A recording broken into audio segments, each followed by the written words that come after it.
Hello everyone, my name is Vanessa Williams. I am a dietetic intern at Cedar Crest College, and I will be speaking to you all about a gluten-free diet and if it's for everyone to practice.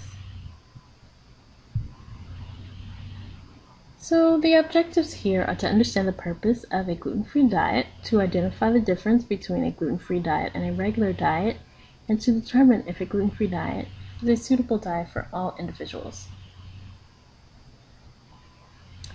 So throughout the past years, gluten-free products have become more and more popular, and this industry has become very profitable because the awareness of celiac disease and the benefit to a gluten-free diet. And so these products can be typically expensive, and the production costs for manufacturing these products are expensive as well, and it requires additional equipment, extra preparation steps, and more ingredients to create a product similar to that of wheat products. Retailers have made gluten-free products more accessible these days by having gluten-free sections in the grocery stores, gluten-free restaurant menu options, and as well as FDA labeling to ensure a quality product. Some consumers are sufferers from celiac disease, autism, attention deficit disorder, irritable bowel syndrome, and multiple sclerosis. A gluten-free diet may help provide relief for these conditions. So one condition is celiac disease, and this condition is the only condition that a gluten-free diet is required for prevention of complications. So practicing this diet has had positive outcomes for those who have been diagnosed with celiac disease. So a little background. Celiac disease is an autoimmune response that damages the lining of the small intestine called villi. And villi are finger-like projections in the small intestine, and so they're needed in order to absorb the nutrients that we eat from our food. And so when a person has celiac disease, the villi becomes dull or damaged, and that decreases absorption of essential nutrients. So the immune response, or the immune system, has a negative response to gluten protein. Some consequences are malabsorption, which is the inability for the body to absorb vital nutrients from food, carbohydrates, fats, proteins, vitamins, and minerals may not be absorbed as well.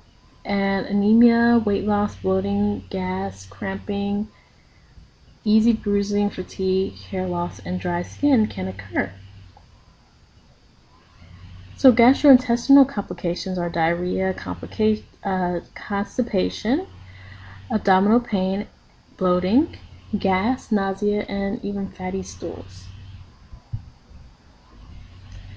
A blood test can determine the antibodies related to celiac disease, as well as a biopsy of the small intestine to look at the villi and see if it's dull or damaged, and that will determine whether this person will be diagnosed with celiac disease. A gluten-free diet is the only way to regenerate damaged villi in the small intestine. So if not treated, celiac disease can be life-threatening. So common consumer questions: what is gluten?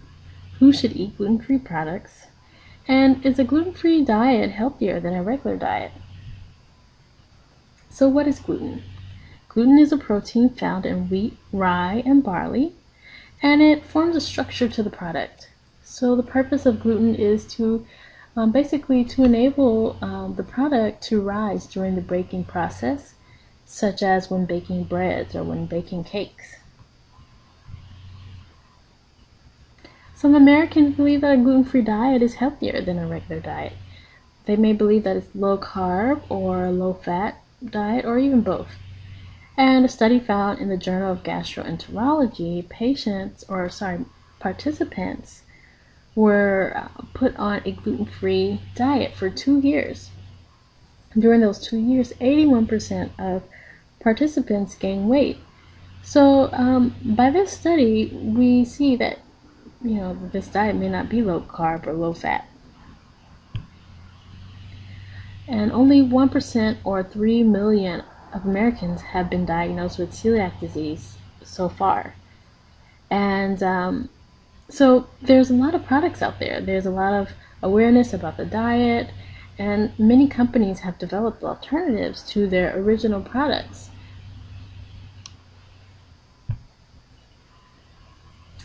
So a gluten-free diet consists of fruits, vegetables, plain meat, plain fish, plain poultry, rice, potato, gluten-free products, soy, unprocessed dairy products, coffee, teas, 100% fruit juice, along with many other foods. And they're advised to avoid wheat, barley, oats because of cross-contamination during the milling process. Oats may contain gluten protein, and they're advised not to consume oats unless they are gluten-free. Also rye, packaged products, fried foods, baked goods, pastas, cakes, etc. So focusing on the gluten-free products, they contain added fat, more sugar, more sodium, they're higher in calories, and they don't contain the nutrients that we need like fiber and B vitamins and vitamin D, folic acid, iron. They're pretty low in those essential nutrients that we need. So compared to the gluten-free diet, a regular diet consists of fruits, vegetables, whole grains, dairy products, meat, fish, and poultry.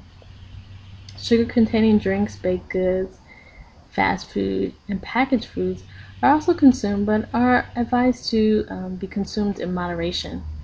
And a healthy diet a healthier regular diet provides many nutrients that are listed here as well as others compared to a gluten-free diet. So let's compare two products, one gluten-free and one low-fat. So on your left, gluten-free brownie mix, you see that circled here that when prepared, 150 calories come from this product, and 50 calories come from fat. And on your right, the low-fat brownie mix is 140 calories when prepared, and 25 calories come from fat. So you see there's quite a bit of a difference in terms of the calorie content and the calories from fat. And also the carbohydrates in both products are just 1% off from each other. So there's not much different in the carbohydrates as well. So it may not be a low-fat, low-carb diet when referring to a gluten-free diet. So is it really healthier? According to the Food and Drug Administration, a restricted diet such as a gluten-free diet, it has no nutritional advantage to the regular diet. In 2010 Dietary Guidelines for Americans, a diet including at least 1/2 of whole grains decreased the risk of heart disease, diabetes, cancers, as well as other conditions. So it provides essential nutrients and is naturally low in fat. So if there's a desire to eat healthier or lose weight, make half your plate vegetables without added fat. Include fresh fruit into your meals and snacks, and make half of your grains whole grains. Choose lean meats. Limit foods with little to no nutritional value, and practice your portion sizing skills. And I think that will help you to practice a diet that will benefit you and help you consume the adequate amount of nutrients that you need. So in conclusion, a gluten-free diet, according to studies that I mentioned earlier, is not healthier than a regular diet. And a gluten-free diet has been developed to provide relief from certain conditions, such as celiac disease. So there's no known benefit to practicing a gluten-free diet. So choose foods that will provide your body with adequate nutrients. So thank you very much. These are my references, and I hope you enjoyed my presentation.